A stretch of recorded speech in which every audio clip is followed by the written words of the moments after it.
Hi there, welcome to Seasons Change. My name is Louann. Well, if you've been tossing around the idea of creating a backup food storage pantry or prepper pantry, but you're not quite sure what all is involved or where to start, today's video may be just what you need because I'm going to be sharing with you the 3 basic levels of a prepper pantry.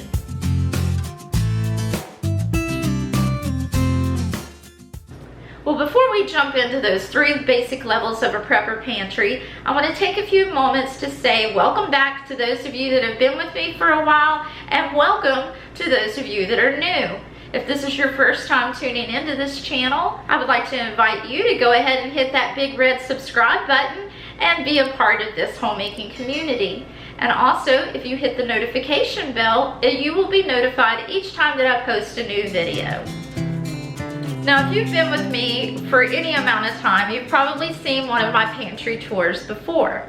But I have, over the past few weeks, been working on reorganizing and expanding my existing backup pantries. So today, I'm going to show you where I'm at in that process. And we'll start out in the first basic level, and that is the active pantry. Now, what I mean by the active level is that this is going to be the pantry that you're going to go to first. This is going to house everything that you're going to need to get through that week's worth of meal planning, lunches, breakfast. Usually it contains 1, maybe 2 weeks worth of food based on your daily meal plan. Let me show you what mine looks like so that maybe you'll better understand. Okay, I'm going to stop right there for just a few minutes. Earlier I had mentioned to you that I have been working on expanding my backup storage. Well, I feel that it's very important to share this process with those of you that are just starting out, or even with those that have been doing this for a while, because sooner or later there may come a time that you're going to outgrow your current storage arrangement and you're going to have to work on expanding. So let me show you what that process looked like for me. With the threat of a second wave COVID lockdown and the holidays coming upon us, I have been buying a little more than what I normally would, and this is the result. I have nowhere to put it, and I'm stacking it in the corner of my dining room. And the current condition of my active pantry has gotten way out of hand.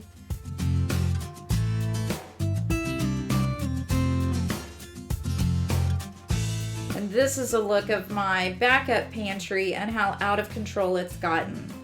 If you haven't seen my pantry before, then you may not know this, but normally I keep things a little better organized, and lately I've just been trying to shove stuff in to keep it out of my dining room floor. Well, today I decided to take action. Now, the first step in organizing anything is to pull everything out so that you can get a good look at what you've got. As I empty the cabinet, I'm grouping all of the like items together into categories. These categories are like the different types of vegetables, your meats, your fruits, soups. I'll give you a closer look here in just a second.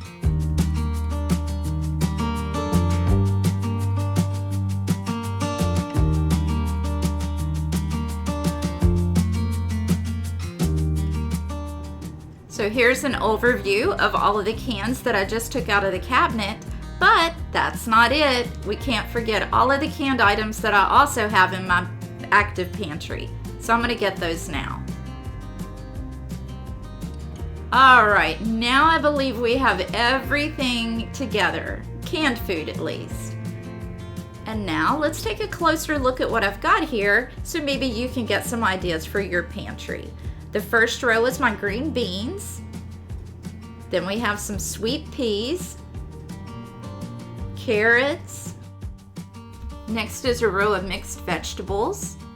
We eat a lot of green beans, and my thought process with the mixed vegetables is it has a little bit of everything. And back here I have peas and carrots, some collard greens. Those are what I call my miscellaneous vegetables. Then I have a row of corn, sweet potatoes, some different types of beans, and some soups. The beans and the soups would fall into my ready to eat category.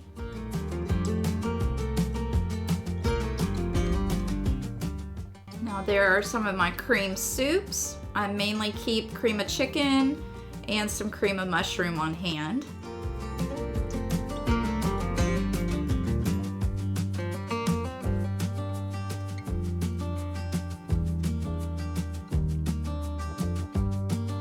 Okay, I'm going to move back up to the front. There's some chili that you may not have seen before. That's in the ready to eat category.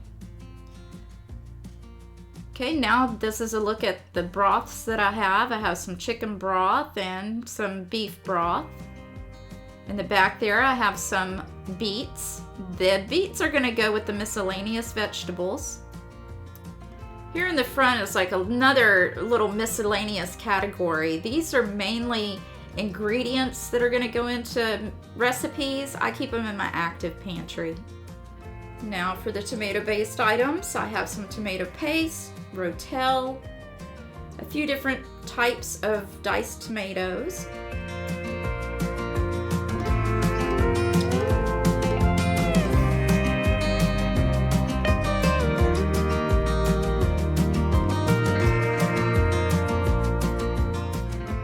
In the back we have a combination of fruit.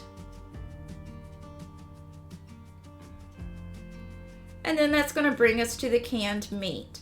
I have some corned beef hash, salmon, plain corned beef, a canned ham, Viennese sausages, some sardines, tuna, chicken. That's pretty much all of the meat that I have at this time.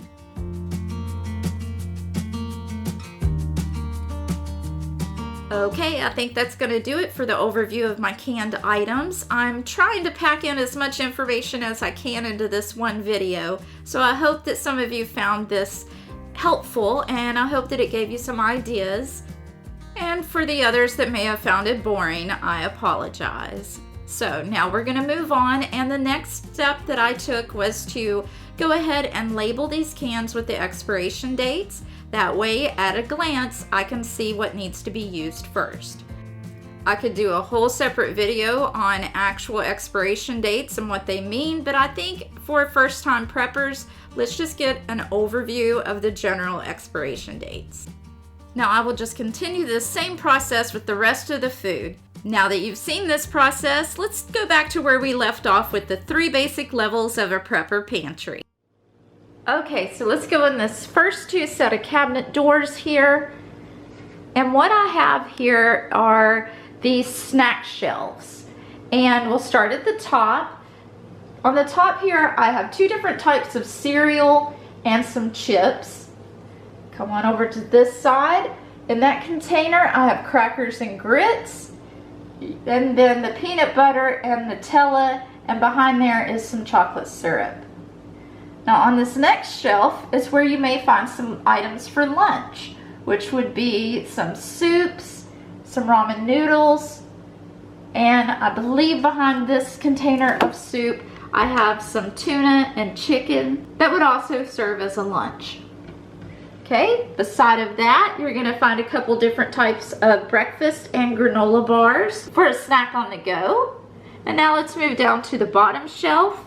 And on this side, this is my honey container. Here's some olives that are ready to eat. We have dried cranberries, raisins, popcorn, croutons, sugar to be added to drinks or cereal, and back there are some chia seeds and some pecans. So these are, I guess, what you would add to a snack or a salad or yogurt. You know, just anything that you may want to eat for your breakfast, lunch, or a snack. Over here is the not so good for you snacks. We have some double stuffed Oreos. These are those caramel apples that I picked up on sale in my Walmart Election Day haul. And then in here, this is just miscellaneous snacks. We have some pretzels, Rice Krispie treats, and then in the back, I have some mandarin orange cups and my chocolate covered cherries. So just some miscellaneous snacks like it says.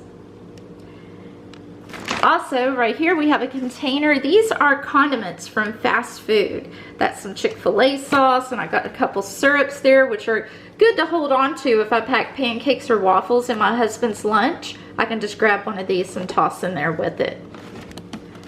And that's going to be it for this side of the pantry. Again, these are the go-to shelves if you're looking for a quick snack for lunch or breakfast or in between meals. Okay, so moving on down to the next cabinet. This is going to be where I'm going to keep my side dishes or my gravy mixes, seasoning packets, basically anything that I'm going to need to use to prepare a meal. We'll start up here on the top shelf to give you some examples. I have a couple jars of pasta sauces here. There's one back there. Macaroni and cheese, some other side pastas. That is in the bag is my pancake mix. I don't keep too many things like that. You'll see more of that in the next level of our pantry. Okay, now down here on the next shelf is where you find my sweet potatoes, sliced olives. Here's some jalapeno slices and chipotle slices, some sauerkraut, man-wedge, cheese whiz, mushrooms, just anything like that that may be an ingredient or a side dish is going to be up here. Moving on down to the bottom shelf, I have this container of gravies. I have things like au jus, country gravy, and brown gravy and turkey gravy. So all my gravy mixes go there. In this little container, I have the ranch and onion soup dip mixes and an Italian mix in there. Behind it are my potatoes, like instant mashed potatoes are all gonna be there. And then in this last container are my ready rices, the different kinds. We have some whole grain brown, basmati. These are from Aldi's back here. Just a lot of different kinds. The roasted chicken flavor. That is also where I keep some quinoa. And so those are what you're gonna find in that cabinet. And now this brings us to the last cabinet door that's in my active pantry. This is where I keep all of my broths. I have my chicken and beef, and there's one little beefy mushroom sauce back there. On the second shelf are my cream soups. I mainly just use cream of chicken and cream of mushroom. And then on the top shelf are my tomato-based sauces. So we have the Rotel, a couple different types of diced tomatoes, some tomato paste, and some pizza sauce. So that is the final door in my active pantry. So let me give you a look of the whole thing all together. So as a review, this is where you go if you want a quick breakfast, lunch, or snack. This is where I go for any side dishes or things to help complete a meal. And then the third shelf is where I'm going to find my broths, cream soups, and tomato-based products. And that is my complete active level of the food pantry. Now let's move on to the next level. Okay, so we're here in my dining room, and this is where you're gonna find the next level to my prepper pantry, and that is level 2, short-term storage. Now before I show you what's in my short-term storage, I wanna explain it to you a little bit. Now, as you develop a prepper pantry, you always have to keep in mind to only buy what you use and use what you buy. And the best way to do that is only stock these next 2 levels with items that you're gonna find in your active level 1. Because if you fill these next 2 levels with a bunch of items that you don't normally eat, after a while, you're gonna run into a lot of waste due to expiration dates. So that's very important, especially in this level 2 short-term storage phase. And there's a little bit of lenience to that whenever we get into the 3rd level. But right now, focusing on level 2, let me show you some examples of mine.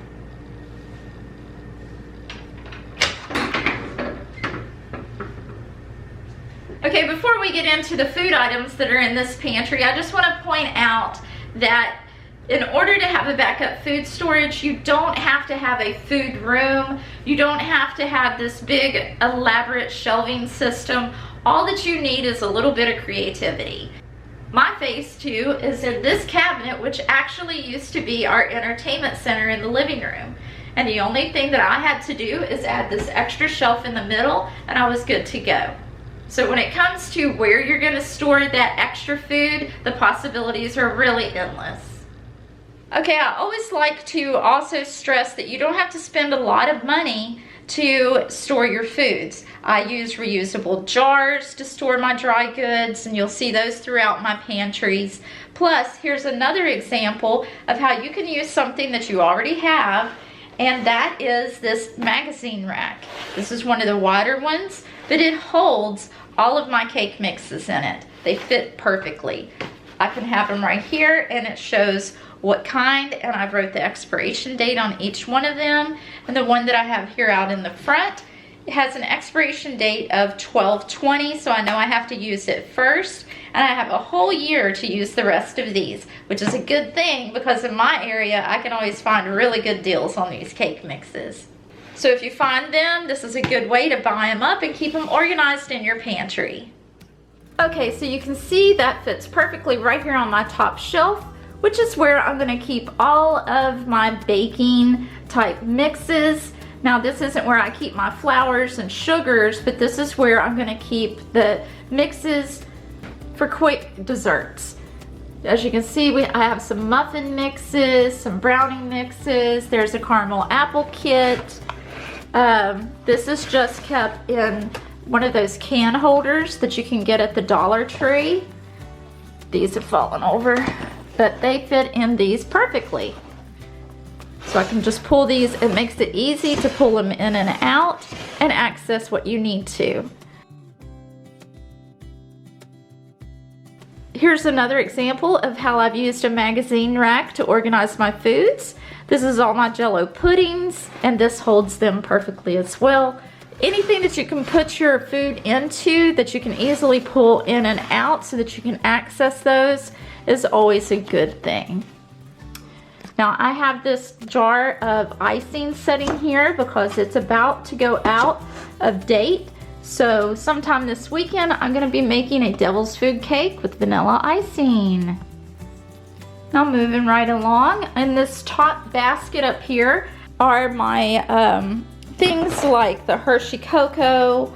I have my Sure Gel there, some sprinkles, marshmallow fluff, and my Crisco sticks. And then under that is just a container with a lid on it that I keep my marshmallows, coconut, and any bags of unopened chocolate chips. And as for my open chocolate chips, this is what I do with them. I stick them all in these jars. Usually the large jars are gonna hold a full bag, and then as I use them, I can condense them down into these smaller jars.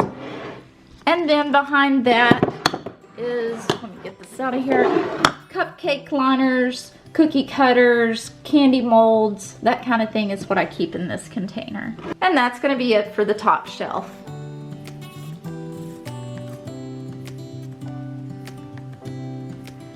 Now moving on down to the second shelf, these are more dry good items, and that is the cereals, pancake mixes, some backup granola bars. I have some taco shells, minute rice, a twin pack box of stovetop. I also have a large container of Idahoan potatoes back there, and as well as this smaller box. These are very good to have on hand in a backup pantry because they can be used in many ways.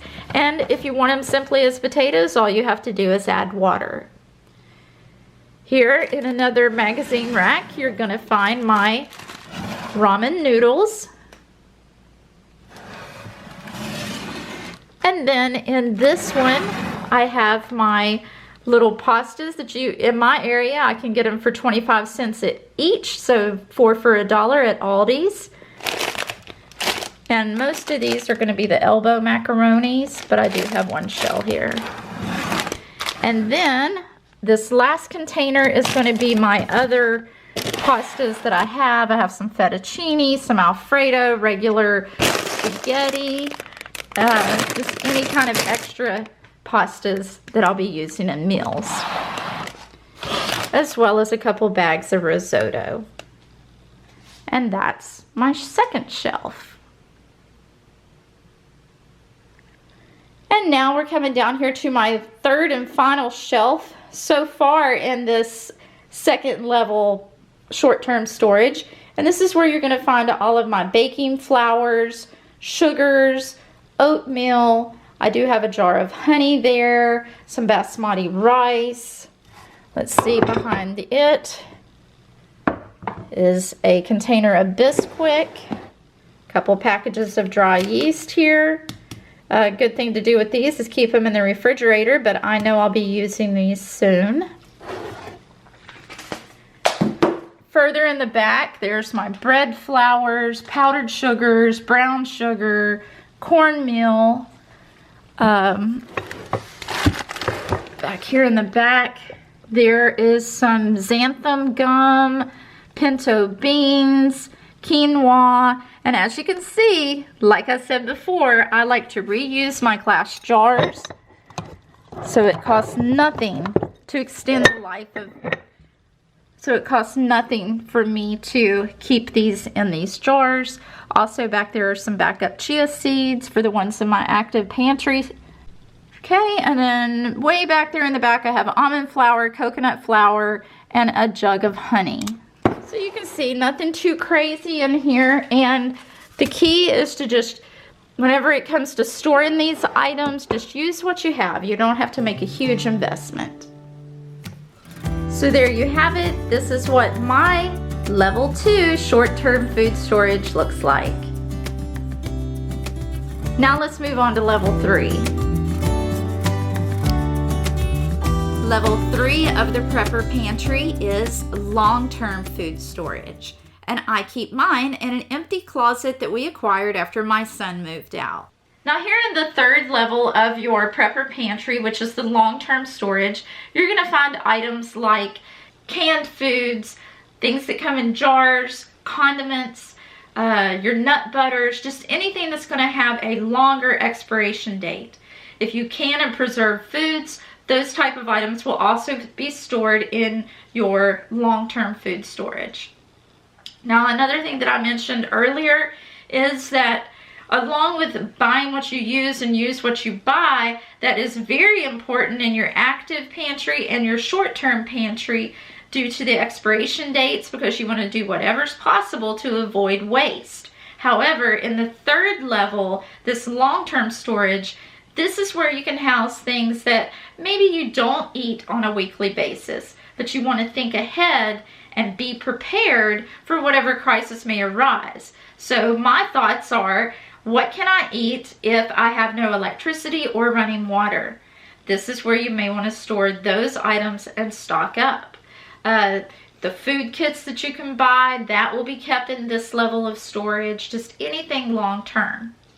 Now, I don't normally eat a lot of canned food during my normal weekly meal prep. So you already saw what I kept in my active pantry. The only thing in cans are mainly those cream soups, broths, tomato based, or anything that's going to be an ingredient to a meal, except for my sweet potatoes. The things that you're going to see in this pantry are going to be like the frozen vegetables that I keep in the freezer. If I have no electricity, I will have to use all of those up, and once they're gone, then what are we going to eat? Well, that's when these canned vegetables are going to come into play. It may not be our first choice or what we eat on a regular basis now, but once we move through phase 1 and phase 2 of our storage and we have no electricity, well, we're going to be more than happy to eat these canned green beans. Okay, so I hope that I didn't confuse you too much, so I'll do a real quick review.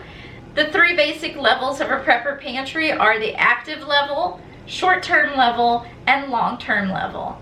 The short-term and the long-term level are used to refill your active pantry. So whenever you run short on something or use up something that you normally keep in your everyday active pantry, you should be able to pull from level 2 or 3 to restock that. You're going to come to level 2 and 3 to develop your grocery list. Again, this is just the way I do mine. I hope that it gives some of you that are just starting out some ideas, and I hope I didn't confuse this too much for you. Now keep in mind that having extended food storage or a prepper pantry doesn't have to be expensive. You can use what you already have around your house to keep it organized, and just get creative with where you can keep it. Up until just a few weeks ago, all of my level 2 and 3 were kept in my dining room. But over time, as you continue to buy more things and get a better feel for what works for your family, you may see that you're ready to extend your pantry into another closet or another room. Just do what fits for your family. Well, I would love to hear from you, so let me know in the comments. Are you just starting out your prepper pantry, or have you been doing it for years? Also, if you have been doing it for years, what are some of the things that you like to keep in your pantry? That's all that I have for this video. Again, if you haven't subscribed, I hope that you'll do so. Thanks for stopping by, and in the meantime, stay strong, stay safe, and I'll see you in the next one. Bye.